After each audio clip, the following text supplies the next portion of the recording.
ګرانو کتونکو سلامونه کوم. علب خان شیرپوست تاسو په خدمت کې حاضر دی. ګرانو کتونکو ځمکې ګرانې شوي دي او خلکو پې قتلونه شروع کړي دي، کورونه هم ګران شوي دي په وړه وړه خبره باندې. په نن ورځ کې شپږ مړي یعنې شپږ جنازې دا د 400 نه به اوچتېږي. دا په دغه وړو خبرو باندې مړه شو. پرون 2 وروڼه چې کرکټ کې جګړه کړې وه او دواړه وروڼه مړه شو.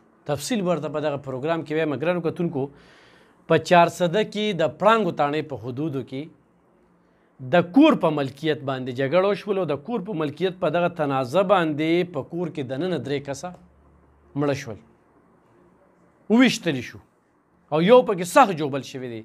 دغه واقعه د تاڼه پړانګ په حدودو کې مخې ته راغلې ده چې هغې کې 2 سکرونه او یو پکې رواره دا پکې مړه شو. 2 سکرونه یو رواره دا پکې مړه شو. مقتولینو خلاف FIR شو، تفتیش پوه شو بروزي. بس دغه یو سیسټم دی. مقتولین کې میرالین او نواز او اکبر شامل دي. په مقتولینو کې میرالین، نواز او اکبر شامل دي. دویمه واقعه د شب قدر په منسوکا کې شوې ده او هغه هم کورنۍ جګړه وه. په هغې کې فایرنګ وشو او د فایرنګ په نتیجه کې چې کوم دی نو پلار، زوی او لوره. ډېره د افسوس خبره ده. اوسنی دا چې ریکارډینګ کوم نو په دې وخت کې دا واقعیت بالکل بریکینګ نیوز دی چې دا زه تاسو ته کومه. دا شب قدر کې دغه ملزم چې کوم دی د دې ملزم د فایرنګ نه څو شو؟ بتیجه اور بتیجي، یعنې خپل تره دا فایرنګ کړی په کور دننه، پلار، زوی او لور. او بیا هغه اسپتالونو ته یوړلی شو او ملزم چې کوم دی نو په تیښته کې بریالی شوی دی، کامیاب شوی دی. په مقتولینو کې ګلشیر چې کوم دی عمر یې 50 کاله دی او زوی چې کوم دی محمد علي دا عمر 15 کاله دی او لورې د دغې لورې او د دې زوی قصور سو زه هغه 50 کاله عمر تېر کړه، د لورې 14 کاله عمر دی. په ګولو یې سوری کړل.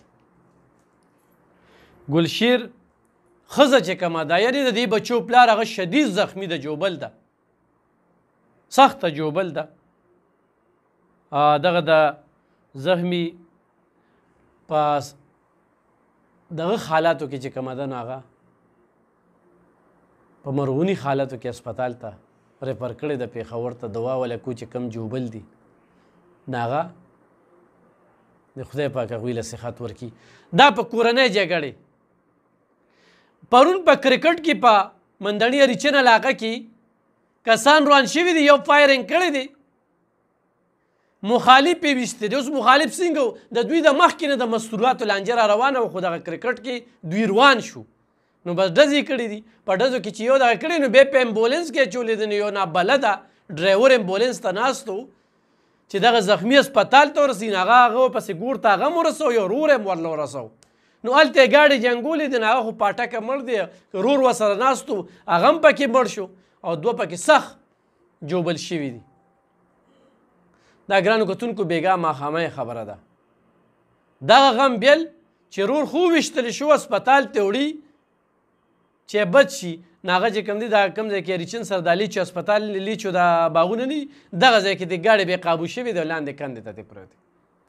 ډرایور هم پکې زخمي دی، یو ټیکنیشن ورسره و هغه هم پکې زخمي دی.